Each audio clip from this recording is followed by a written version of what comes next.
Азыр сиздер менен Archicad программабыздын ичине сырттан бизге мисалы эски черновикти же болбосо топографическая съемканы кантип алып кирүүнү үйрөнөбүз. Биринчи эң оңой жолу бул мына экраныбызды кичинертип алабыз дагы. Мына бул жерден мынакей мындай эле таштап коебуз. Мынакей биздин эскиз кичирейте турган болсок, мынакей өзүнүн указательный линиясы менен мына shift'ти басып туруп, мынакей мышты каяка жылдырсак дагы кичине неме болбойт. Shift'ти коюп койсок, кайра мындай болуп, каалаган размерде кичинерейип, широкий болуп кетиши мүмкүн. Ошондуктан анда затты басып туруп, мына бурчтан кармап, shift'тен кошо басабыз. Анан мындай болуп, өзүбүзгө ылайыктуу размерге келтирип алабыз. Мынакей. Мына дагы бирөөнү алып кирейин. Мисалы, топосъемка. Мынакей.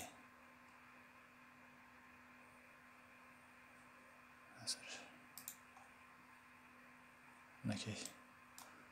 Топографическая съемка. Мына кармадык. Бизде азыр кыйга чейин жатып калыптыр. Түздөш үчүн мына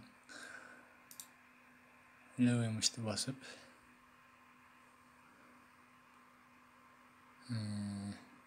мына изменить расположение деген жакты бассак, бул жакка көптөн бери кирбеген кесимен эле чыгып калыптыр. Мына повернуть. Мынакей басып, мындай алып түздөп алабыз. Мынакей, же болбосо кайра Ctrl-Z бассак назад болот.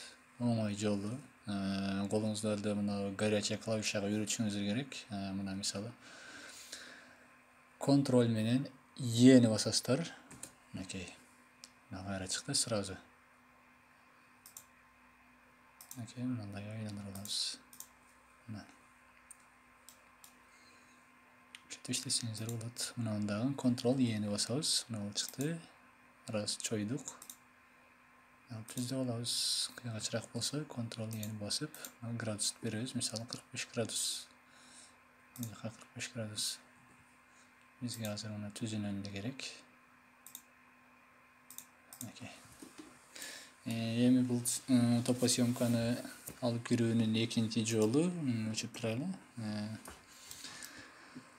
Мына бул жерде мынакей чертеж. Өзүм колдонуп жүргөн эле вариантын айтайын. Мына эки жолу басабыз. Анысы чыкты. Кийин кайра эч нерсесине тийбестен эле окейди басабыз. Эчтеке болбоду. Бирок левый мышты дагы бир жолу басып коебуз. Мынакей чыкты. Биздин топосъемкабыз каерде? Рабочий столдо. Мынакей. Окей. Разыкты турабыз. Мынакей. Биздин топосъемкабыз айландырып алабыз. Ctrl-D'ни бассак, мынакей, каалаган жерден левый мышты басып туруп, мындай жылдырып алабыз.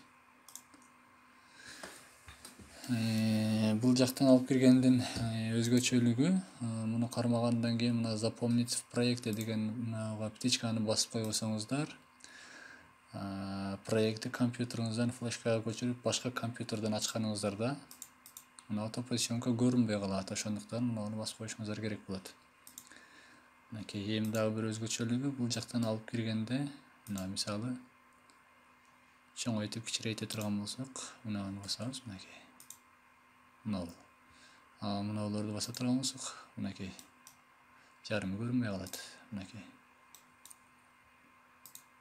Керектүү гана участок көрүнөт, калган жагы көрүнбөй калат. Ошентип иштесе болот. Мынакей.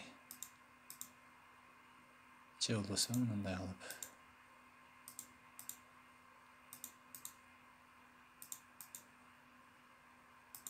Же болбосо мындай кылып. Бизге азыр булардын кереги жок. Назатты басабыз.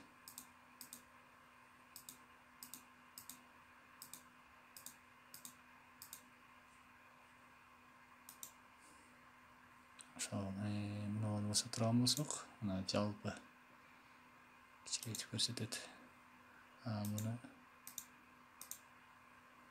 Мына онусуну баса турган болсок, окей. Мына каалаган жеринен көргөнгө болот.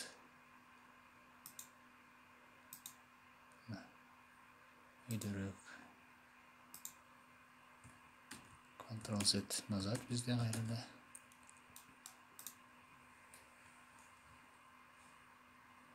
Ушул мен өзүм колдонуп жүргөн методду сизге үйрөттүм. Саламатта калыңыз.